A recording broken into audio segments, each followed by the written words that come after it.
Hello, I'd like to talk about the piano trio today as a musical form and about Beethoven and the Archduke Rudolf of Austria. In a while, we're going to hear a fine historical recording of one of Beethoven's best known and most admired trios for piano, cello and violin, the Archduke Trio, named for Beethoven's pupil Rudolph and played by Wilhelm Kempff, Mstislav Rostropovich and Yehudi Menuhin. The piano trio is one of a handful of musical forms that have a clear-cut history. The symphony may have begun life as an overture, and the concerto as a group of solo instruments within a rather larger ensemble, rather than a single instrument being put through its paces. But the history of the string trio is intimately connected with how a single instrument developed. In other words, to the history of the piano. Why the piano? Well, essentially, a piano trio is a conversation between equals. If the harpsichord were to be one of those partners, it would whisper during the conversation. The pianoforte, on the other hand, speaks its mind clearly. As Basil Smallwood has written, the full development of the trio had to wait upon the evolution of a truly efficient instrument, one with enough power to match the strings in the ensemble and sufficient mechanical capability to ensure clarity in the attack and release of notes and precise damping. For Mozart, who in 1786 composed the first of his great series of trios in Vienna, it was probably the pianos that were being made by J.A. Stein that stimulated his imagination. And his trios exemplify the idea of a musical conversation between equals. Haydn's trios, on the other hand, are slightly different, though equally important in the history of this musical form. For this composer, the keyboard part is the core of the piano trio. The piano is therefore primus inter pares. Beethoven's Opus 1 was a set of piano trios, and on inheriting the form, this composer capitalised on the achievements of both of his illustrious predecessors. As a professional pianist, Beethoven would have been drawn to Haydn's keyboard-led style. But Mozart's melodic interplay between all three players would also have surely stimulated his imagination. The first performance of the Opus 1 set of trios was given at the end of 1793, or possibly the beginning of the following year, at Prince Lichnowsky's home in Vienna. Lichnowsky was one of a group of Viennese grandees who supported Beethoven, sometimes in very practical ways. So, Prince Kinsky, Prince Franz Josef Maximilian von LOBKOWITZ, and the Archduke Rudolf, brother of the Emperor, all funded an annual stipend for Beethoven.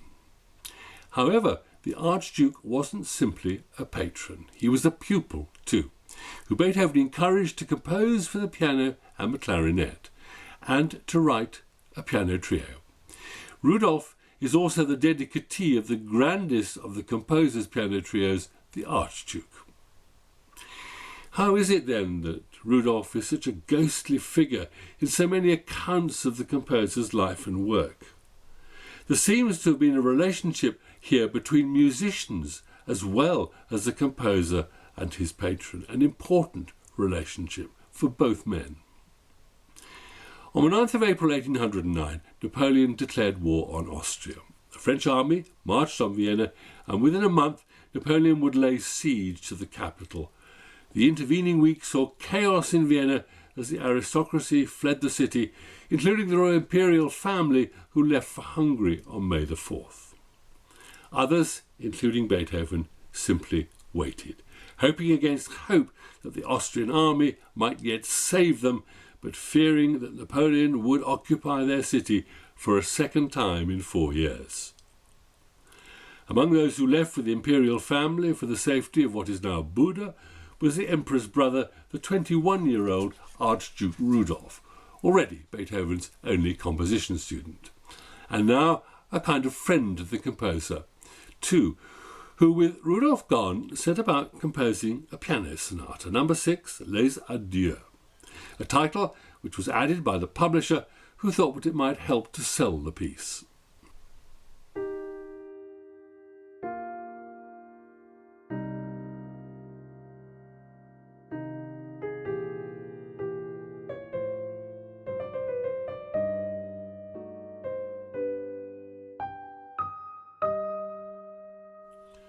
The opening movement is called Das Lebewohl, which is what the composer intended to call his new sonata, and to make his intentions crystal clear, Beethoven wrote Lebewohl over those first three notes, which introduced the work, which is effectively also a distant horn call traditionally used by Beethoven and other composers to signal Lebewohl.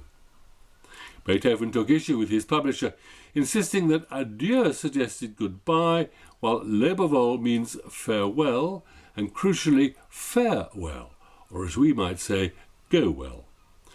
And the published dedication of the sonata suggests that this is a farewell to a friend and not just a goodbye to a member of the ruling house. It reads, on the departure of His Imperial Highness the Archduke Rudolf in admiration. Napoleon arrived in Vienna in the morning of May 10th, 1809, and occupied the Schönbrunn, the royal palace which was just outside the city walls. Later that day, he sent a letter to the Archduke Maximilian, cousin of the emperor, and responsible for defending the city. He would be lenient, he said, if the city surrendered, but if the Austrians chose to resist, he would destroy Vienna by bombardment. Maximilian took a day to decide that he would resist, and Napoleon responded by ordering that Vienna should be besieged and that 20 giant howitzers should be prepared to attack Vienna and its ancient walls. Beethoven is reported to have taken refuge in his brother's cellar, holed up with a pillow over his head to protect what little remained of his hearing during the ferocious bombardment which lasted a full 24 hours.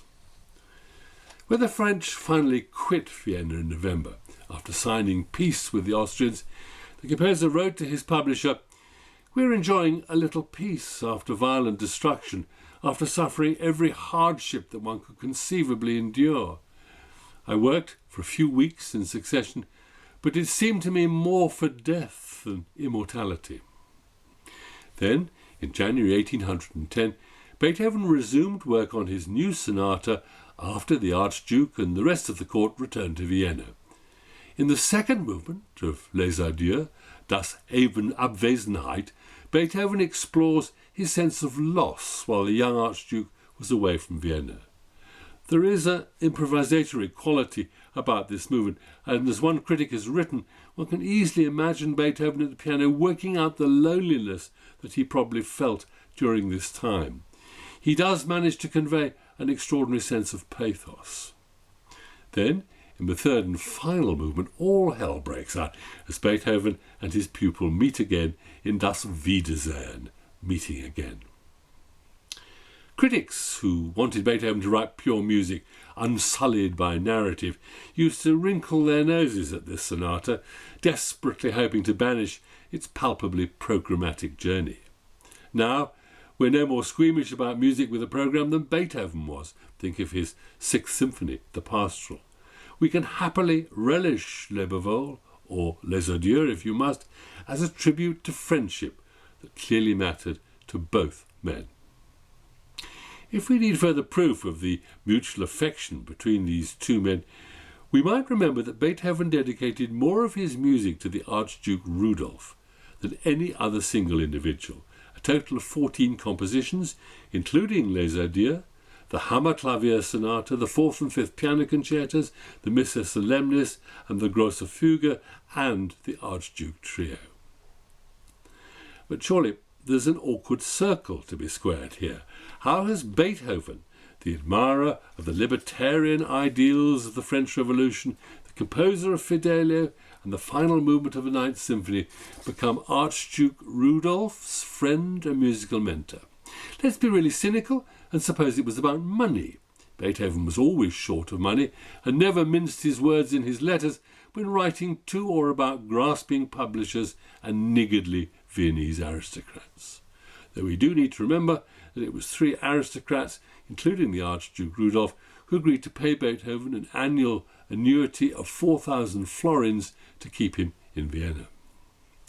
And as I've said before, when we censure Beethoven for his dealings with German-speaking publishers, we need to remind ourselves that there was no copyright protection of the kind we take for granted nowadays at the beginning of the 19th century. Amongst his patrons, only Archduke Rudolph is almost entirely spared the composer's sharp tongue. True, Beethoven's letters to the prince are often more formal than intimate, and composed in what we can read as a kind of bowing and scraping style. So, in 1814, in closing a score of a cantata he had composed, he writes, "Your Royal Highness can keep it for some days, and afterwards I shall take care that it's copied for you as soon as possible. I feel still quite exhausted from fatigue and worry, pleasure and delight all combined. I shall hope to have the honour of waiting on you in the course of a few days.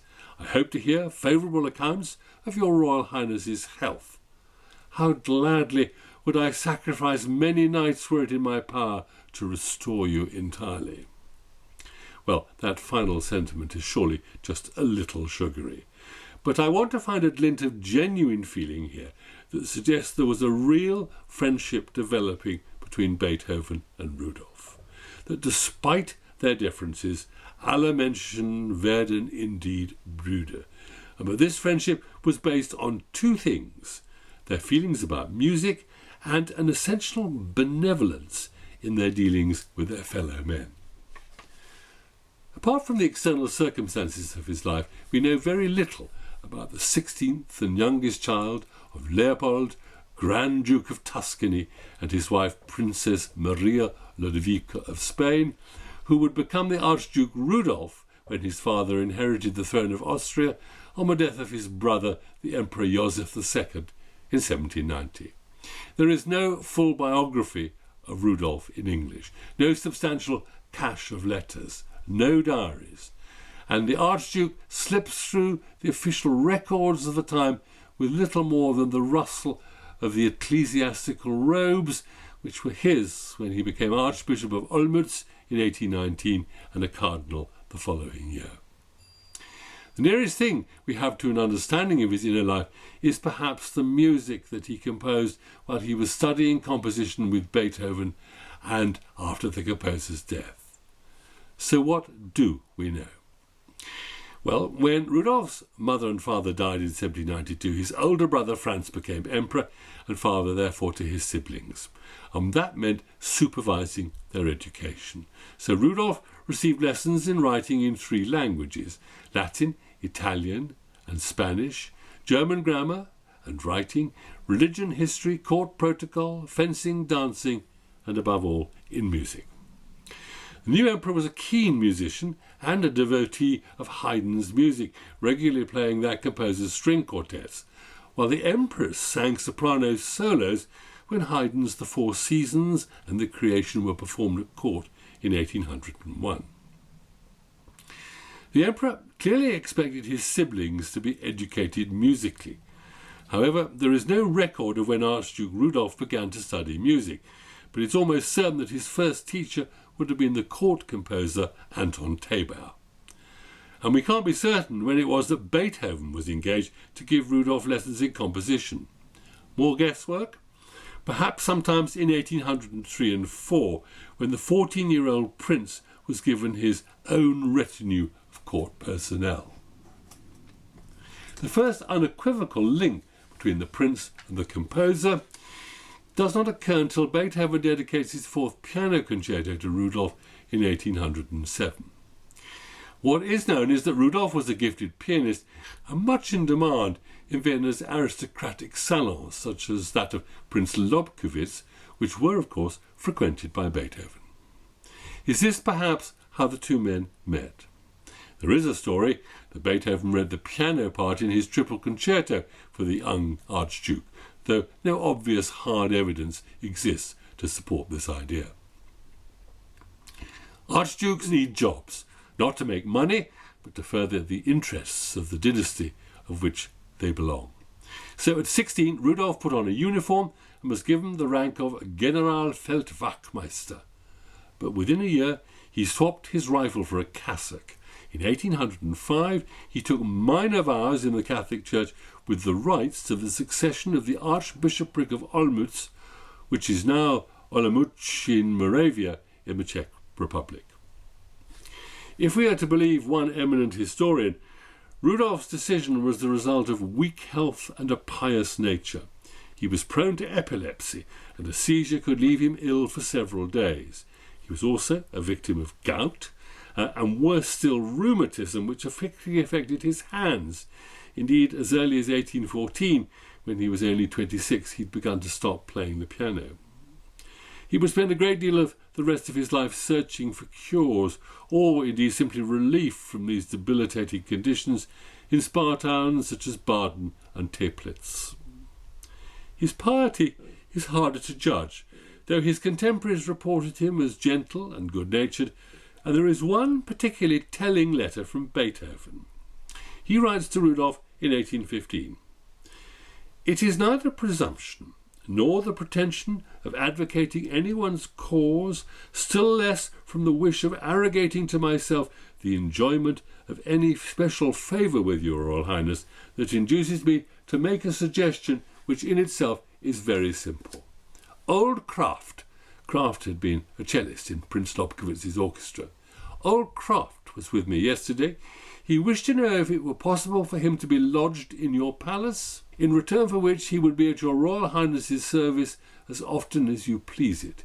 He has lived for 20 years in the house of Prince Lobkowitz, who was now experiencing financial difficulties, and during a great part of that time he received no salary. He is now obliged to vacate his rooms without receiving any compensation whatever. The position of the poor deserving old man is hard, and I should have considered myself equally hard had I not ventured to lay his case before you." That Beethoven, so often solicitous for the less fortunate, should have asked Rudolph for help for an elderly cellist surely also argues a tender heart in his pupil. And apart from contributing to Beethoven's annuity, there were other examples of the Archduke's generosity to his teacher.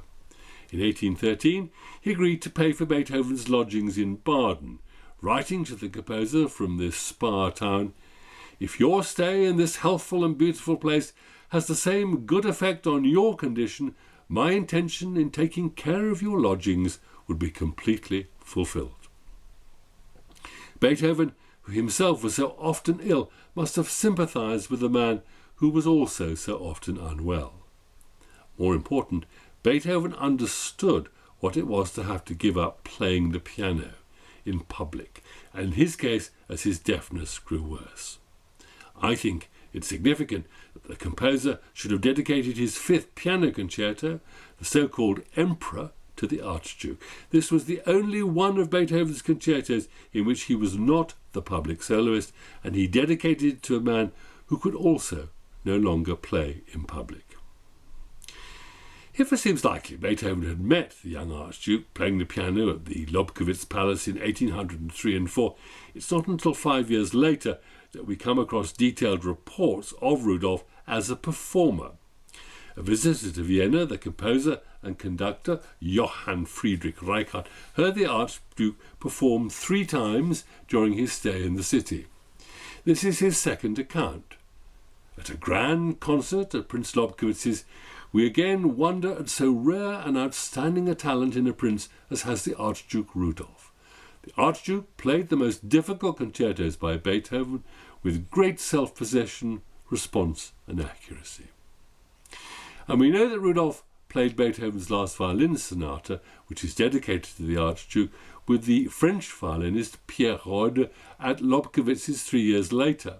Eager to work with Beethoven on his performance, Rudolph wrote to the composer, "The day after tomorrow, there will again be music at Prince Lobkowitz's, and I shall repeat the sonata with Rode. If your health and business permit, I would like to see you tomorrow in order to play over the sonata." There's a moving letter from the Archduke to Prince Lobkowitz himself, written in 1814, when he was afflicted by gout and rheumatism. He was playing the piano less and less, and writes, "In my 3-month-long illness, to my great sorrow, these gouty pains robbed me for a long time of the use of my hands, and thereby of my greatest pleasure, piano playing. From henceforth, the Archduke would devote himself to composition, not the keyboard. And, as we can hear, he was a more than competent composer. This comes from a set of variations he composed on a theme given to him by Beethoven.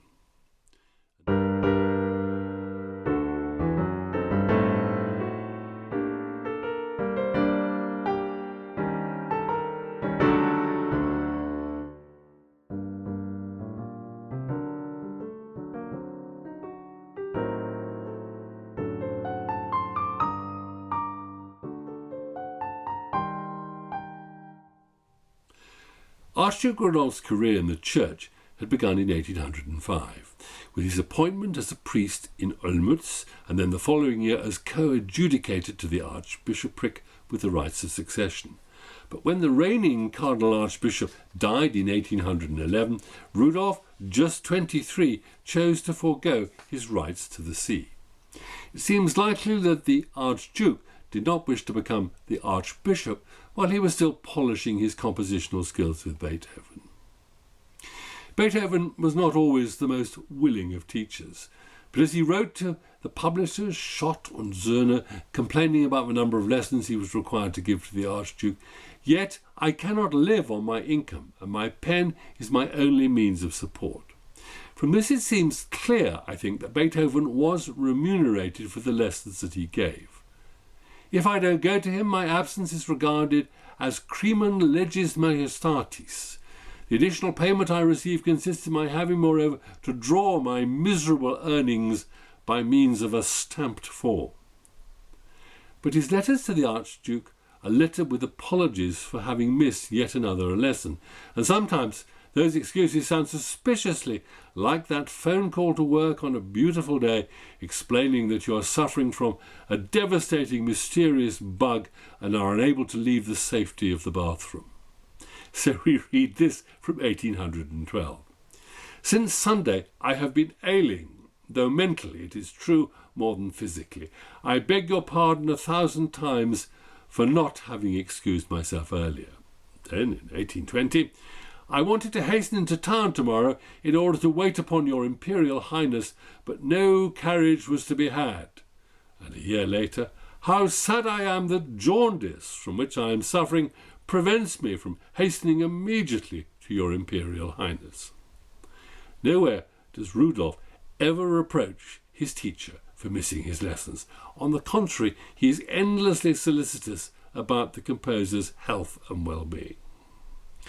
So you're bound to ask, did Beethoven regard teaching the Archduke as a chore, something he would rather have avoided? What we know doesn't support such an interpretation. It's also clear by the time he composed the Sonata Les Adieux in 1809, this pupil was also a friend and he was also a fellow musician. And remember, Rudolph is Beethoven's only independent composition pupil. It is this that cements the relationship and allows the composer to think of the Archduke not just as a member of the ruling elite, but also as a man like himself, for whom music, its writing and its performance is essential. Some of the most touching letters from Beethoven to Rudolph are requests to borrow music from the Archduke's library. Early in his life, Rudolph had begun to collect music in what soon became a small library overseen by his personal secretary, Josef Baumeister. It's clear from Rudolph's letters to Baumeister that this was a working library, not a collection for its own sake. So we find him writing from Baden in 1814, where he is clearly taking some kind of cure. "Please send me the variations on the march from Aschenbrödel by Hummel, the 3 Beethoven sonatas dedicated to Salieri, of the works in strict style, the 2 volumes of fugues and sonatas by Handel." The music library was a necessary part of Rudolph's desire to be a better composer, and he was doing exactly what Beethoven himself did, looking at the work of others. For Beethoven, this library too was invaluable. Disorganized and chaotic in the way he lived, it's clear that he kept mislaying music, even his own, so we find him writing to Baumeister when Rudolph was away in Baden. "Will you please be so kind as to lend me, just for today, my 2 trios for piano, violin and violoncello. If I remember rightly, His Imperial Highness has copies of these works in the library. And again, I request you, sir, to send me the parts of the symphony in A and my score as well. His Imperial Highness can always have this music again. On one occasion, such was Rudolph's enthusiasm for the piano sonata in E minor, opus 90, that he made his own copy of the manuscript, and it took Beethoven some effort to retrieve it. Please be so gracious as to have the E minor sonata sent to me. I need it for proofreading. If Rudolph carefully copied out this sonata, then it was clearly because he liked it, but it was also perhaps the best way of studying the piece too. The best-known work that bears the Archduke's name is, of course, the piano trio in B-flat major, opus 97, composed in 1810-11. It's Beethoven's last piano trio. Again, we can only guess at the extra musical thoughts that guided Beethoven, although there is, from the very first bars of the opening Allegro Moderato, a nobility to this work that is all the more effective for being so understated. Friendship, perhaps. The friendship between the two men continued after Rudolph had taken up his duties as Cardinal Archbishop of Olmütz in the autumn of 1819. Rudolph was encouraged by Beethoven to keep a notebook and to jot down his ideas. And there are 2 letters from Beethoven offering advice on composition to the Archduke. This one was written in 1823. Your Imperial Highness must now continue in particular your exercises in composition, and when sitting at the pianoforte you should dot down your ideas in the form of sketches. For this purpose you should have a small table beside the pianoforte. In this way, not only is one's imagination stimulated, but one also learns to pin down immediately the most remote ideas. You should also compose without a pianoforte, and you should sometimes work out a simple melody, for instance a chorale, with simple and again with different harmonies according to the laws of counterpoint and even beyond the latter. This will certainly not give your Imperial Highness a headache. Nay, rather, it will afford you real enjoyment when you find yourself in the very swim of artistic production.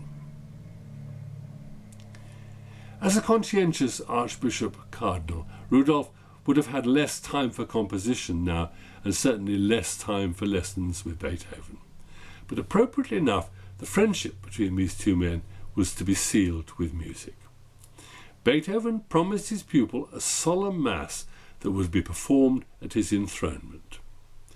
In the event, it took Beethoven 4 years to write. He missed the date of Rudolph's enthronement, and the first performance was on the 7th of April 1824 in St. Petersburg, under the auspices of Beethoven's patron, Prince Nikolai Golitsyn, and the following month there was an incomplete performance of the Mass in Vienna.